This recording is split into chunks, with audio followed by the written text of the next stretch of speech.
தரணி வாழ் தமிழர்களின் இதய ஒலி தமிழன் 24.com.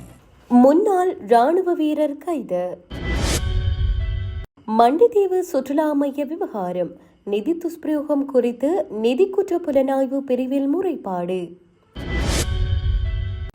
மின்சார ஊழியர்களுக்கு கடும் எச்சரிக்கை, உடனடியாக பணிக்கு திரும்புமாறு உத்தரவு. உணவுப் பொருட்களின் விலை உயரும் அபாயம், ஐநா சபை எச்சரிக்கை. மின் கட்டணத்தை 100% அதிகரிக்க நேரிடும், NTNSP தலைவர் எச்சரிக்கை. எனக்கு எண்ணெய் கிணறுகள் இல்லை, ஜனாதிபதி நகைச்சுவை.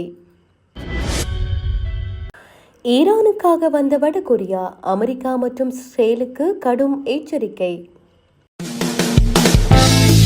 சுவிஸ் ஆஃப்ரிங்கன் நகரத்தில் குறைந்த விலையில் சிறந்த தரத்தில் உங்கள் வீட்டு தேவைகளுக்கான யாவும் ஒரே இடத்தில். Little Asia. இங்கே தாயகத்தில் இருந்து தரமான மரக்கறி, ஃப்ரெஷ்ஷான இறைச்சி, சுவையான மீன் வகைகள் மற்றும் ஆசியா, ஆப்பிரிக்கா, தாய்லாந்தில் இருந்து இறக்குமதி செய்யப்பட்ட பலசரக்கு பொருட்கள் அனைத்தும் ஒரே கூரையின் கீழ். உங்கள் ஷாப்பிங்கை இனிமையாக்க 200க்கும் மேற்பட்ட கார் பார்க்கிங் வசதி.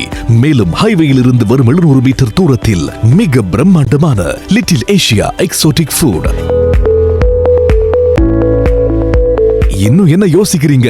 இப்பவே வாங்க, கையோட அள்ளிட்டு போங்க. Little Asia exotic food, park வெக் 2, 4665 ஆஃப்ட்ரிங்கன். தொடர்புகளுக்கு 0627 981111. தொடர்பென விரிவான செய்திகள். ராணுவ சீருடை மற்றும் கைக்குண்டு தோட்டாக்கள் என்பவற்றினை வைத்திருந்த முன்னாள் ராணுவ வீரர் ஒருவரை விசேட போலீஸ் அதிரடிப்படையினர் கைது செய்துள்ளனர். அரசு புலனாய்வுத்துறை அதிகாரிகளினால் கிடைத்த தகவல் ஒன்றுக்கமைய போலீஸ் விசேட அதிரடிப்படையின் அரலங்கவில முகாம் அதிகாரிகளினால் நேற்று ஹெங்குரன்கொட போலீஸ் பிரிவின் கிம்புலாவள பகுதியில் உள்ள வீடொன்றில் மேற்கொண்ட விசேட சுற்றிவளைப்பின் போது சந்தேக நபரை கைது செய்துள்ளதுடன் ராணுவ சீருடை மற்றும் கைக்குண்டு தோட்டாக்களை அதிரடிப்படையினர் கைப்பற்றியுள்ளனர். கைது செய்யப்பட்டவர் 46 வயதுடைய ஹெங்குரன்கொட கிம்புலாவல பகுதியை வசிப்பிடமாக கொண்ட முன்னாள் ராணுவ வீரர் என்பது தெரியவந்துள்ளது. சம்பவம் தொடர்பான மேலதிக விசாரணைகளை மேற்கொள்ளும் நோக்கில் போலீஸ் அதிரடிப்படையினர் சந்தேக நபரை ஹெங்குரன்கொட போலீஸ் நிலையத்தில் ஒப்படைத்தனர். ஹெங்குரன்கொட போலீஸ் நிலைய பொறுப்பதிகாரி பிரதான போலீஸ் அதிகாரி எல்லேபுல தலைமையில் மேலதிக விசாரணைகள் ஆரம்பிக்கப்பட்டுள்ளன. விசாரணைகளின் பின்னர் சந்தேக நபர் ஹெங்குரன்கொட நீதிவான் நீதிமன்றத்தில் ஆஜர்படுத்தப்படவுள்ளார் என்பது குறிப்பிடத்தக்கது. வேலணை மண்டிதீவு சுற்றுலா மையத்தின் உருவாக்கலில் அரசு நிதியை துஷ்பிரயோகம் செய்ததாக கூறப்படும் அரசு உயர் அதிகாரிகளுக்கு எதிராக கொழும்பு நிதி குற்ற புலனாய்வு பிரிவில் முறைப்பாடு செய்யப்பட்டுள்ளது. வேலணை பிரதேச சபையின் உறுப்பினரும் தீபக முன்னேற்ற கழகத்தின் தலைவருமான சுவாமிநாதன் பிரகலாதனால் இந்த முறைப்பாடு இன்று பதிவு செய்யப்பட்டுள்ளது. வேலணை பிரதேச ஆளுகைக்கு உட்பட்ட மண்டதீவு கிராமத்தில் சுற்றுலா மையம் அமைப்பது என்ற பெயரில் சுமார் 7,70,00,000 ரூபா அரச நிதி சில அரச அதிகாரிகளால் முறைகேடாக பயன்படுத்தப்பட்டுள்ளது. அரச நிதி முறைகேடாக பயன்படுத்துவதும் ஒரு ஊழல் என்ற அடிப்படையில் இன்று FCIடில் அந்த சம்பந்தப்பட்ட அரச அதிகாரிகளுக்கு எதிராக முறைப்பாடு அளிக்க வந்திருந்தேன்.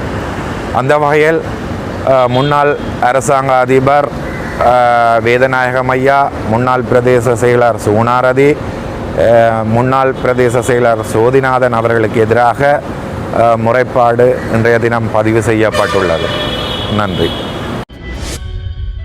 2024ஆம் ஆண்டின் 36ஆம் இலக்க இலங்கை மின்சார சட்டத்தின் பிரகாரம் 2026 மார்ச் 9ஆம் திகதி முதல் இலங்கை மின்சார சபையின் செயற்பாடுகள் உத்தியோகபூர்வமாக தனியார் நிறுவனங்களிடம் கையளிக்கப்பட்டதை தொடர்ந்து எலக்ட்ரிசிட்டி டிஸ்ட்ரிபியூஷன் லங்கா மற்றும் national transmission network service provider ஆகிய நிறுவனங்களின் முகாமைத்துவம் அனைத்து ஊழியர்களுக்கும் கடும் உத்தரவை பிறப்பித்துள்ளது. அங்கீகரிக்கப்பட்ட அடிப்படை பகிர்வு திட்டத்தின்படி அனைத்து மின்சார சபை ஊழியர்களும் உரிய 4 நிறுவனங்களுக்கு உள்வாங்கப்பட்டுள்ளனர். தடையற்ற மின் விநியோகத்தை உறுதிப்படுத்துவதற்காக அவர்கள் சட்டப்பூர்வமாக தமது கடமைகளை நிறைவேற்ற கடமைப்பட்டுள்ளனர் என அதில் வலியுறுத்தப்பட்டுள்ளது. குறித்த அறிவிப்பில் மேலும் தெரிவிக்கப்பட்டுள்ளதாவது 2026 பிப்ரவரி 28ஆம் தேதி வெளியிடப்பட்ட 2477 கீழ் 47 இலக்க அதிவிசேட வர்த்தமானி அறிவித்தலின் ஊடாக மின்சார விநியோகத்துடன் தொடர்புடைய அனைத்து சேவைகளும் அத்தியாவசிய சேவைகளாக பிரகடனப்படுத்தப்பட்டுள்ளன. எனவே பணிக்கு சமூகம் அளிக்க மறுப்பது பாரதூரமான குற்றமாகும். சில ஊழியர்கள் பணிக்கு சமூகம் அளிக்காமல் தொழிற்சங்க நடவடிக்கைகளில் ஈடுபட்டுள்ளமையை முதன்மை நிறைவேற்று அதிகாரிகளான பொறியியலாளர் SI குமார் மற்றும் பொறியியலாளர் NS வெத்தசிங்க ஆகியோர் சுட்டிக்காட்டியுள்ளனர். புதிய நிறுவனங்களுக்கான நியமன கடிதங்களை வழங்கும் பணிகள் தற்போது நடைபெற்று வருகின்ற போதிலும் அதன் மூலம் ஊழியர்கள் தமது உடனடி கடமைகளில் இருந்து விடுவிக்கப்பட மாட்டார்கள் என முகாமைத்துவம் தெளிவுபடுத்தியுள்ளது. தற்போது வேலைநிறுத்தத்தில் ஈடுபட்டுள்ள அனைத்து ஊழியர்களும் உடனடியாக பணிக்கு திரும்புமாறு உத்தரவிடப்பட்டுள்ளது. இந்த உத்தரவை புறப்பணிப்பவர்களுக்கு எதிராக அத்தியாவசிய சேவை விதிமுறைகளின் கீழ் கடும் ஒழுக்காற்று மற்றும் சட்ட நடவடிக்கைகள் எடுக்கப்படும் என அறிவிக்கப்பட்டுள்ளது. ஹோர்முஸ் நீரிணை மூடப்படுவதால் உணவுப் பொருட்களின் செலவுகள் அதிகரிக்கக்கூடும் என்றும் அது வாழ்க்கை செலவு அழுத்தங்களை தீவிரப்படுத்தும் என்றும் ஐக்கிய நாடுகளின் வர்த்தக மற்றும் அபிவிருத்தி அமைப்பான UNCTAD கவலை வெளியிட்டுள்ளது. குறித்த அறிக்கையில் தெரிவிக்கப்பட்டுள்ளதாவது, எரிசக்தி உரம் மற்றும் போக்குவரத்து செலவுகள் அதிகரிப்பதன் காரணமாக உணவுப் பொருட்களின் விலை உயரக்கூடும். இது குறிப்பாக மிகவும் பாதிப்படக்கூடிய நிலையில் உள்ள மக்களின் வாழ்க்கை செலவு அழுத்தங்களை மேலும் தீவிரப்படுத்தும். உலகளவில் கப்பல் மூலம் கொண்டு செல்லப்படும் உரங்களில் 1/3 பங்கு இந்த நீரிணை வழியாகவே பயணிக்கிறது. இந்த நீரிணை ஊடாக அனுப்பப்படும் தயாரிப்புகளில் 84% ஆசிய நாடுகளையே சென்றடைகின்றன. எனவே இதன் தாக்கம் ஆசிய பிராந்தியத்திலேயே மிக அதிகமாக உணரப்படும் என சுட்டிக்காட்டியுள்ளது. வேலைநிறுத்தத்தில் ஈடுபட்டுள்ள மின்சார சபை தொழிற்சங்கங்கள் 40% சம்பள உயர்வை கோருவதாகவும் அந்த கோரிக்கையை நிறைவேற்றினால் மின்சார கட்டணத்தை 100% அதிகரிக்க வேண்டிய நிலை ஏற்படும் என்றும் NTNSP தனியார் நிறுவனத்தின் தலைவர் நுசித் குமாரதுங்க தெரிவித்துள்ளார். கொழும்பில் நடைபெற்ற ஊடகவியலாளர் சந்திப்பில் அவர் மேலும் தெரிவித்துள்ளதாவது, தொழிற்சங்கங்கள் முன்வைத்த 64 கோரிக்கைகளில் 62 கோரிக்கைகளுக்கு இணக்கம் காணப்பட்டுள்ளது. இதில் 59 கோரிக்கைகள் ஆரம்ப கட்டத்திலேயே நிர்வாகத்தினால் வழங்கப்பட்டன. எஞ்சிய 5 கோரிக்கைகளில் 3 விடயங்கள் குறித்து அமைச்சருடன் கலந்துரையாடி தீர்மானம் எடுக்கப்பட்டது. தற்போது நிலுவையிலுள்ள இறுதி 2 கோரிக்கைகள் குறித்து ஜனாதிபதியுடன் பேச்சுவார்த்தை நடத்த வாய்ப்பு வழங்கப்பட்டுள்ளது. அனைத்து கோரிக்கைகளுக்கும் தீர்வு வழங்கப்பட்டுள்ள நிலையில் எதற்காக இந்த வேலைநிறுத்தம் தொடர்கிறது என்பது புரியவில்லை என அவர் மேலும் குறிப்பிட்டார்.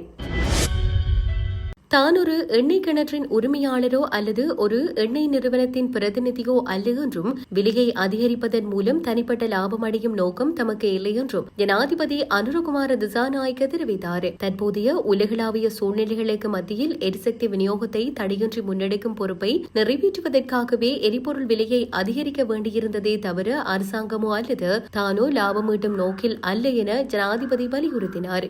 உலக சந்தையில் கச்சா எண்ணெய் விலை அதிகரிப்பு மற்றும் நிலவும் நிச்சயமற்ற தன்மைகளுக்கு மத்தியில் இந்த தீர்மானத்தை எடுக்க வேண்டியிருந்ததாக திசாநாயக்க சுட்டிக்காட்டினார். ஓர் அரசாங்கம் என்ற ரீதியில் இந்த எரிசக்தி விநியோகத்தை தடையின்றி வழங்குவதற்கு எனக்கு ஒரு பொறுப்பு இருக்கிறது என குறிப்பிட்ட அவர், அடுத்த 2 மாத காலப்பகுதியில் எரிசக்தி விநியோகத்தை தடையின்றி வழங்க அரசாங்கம் அதிகபட்ச அர்ப்பணிப்புடன் செயற்படும் என தெரிவித்தார்.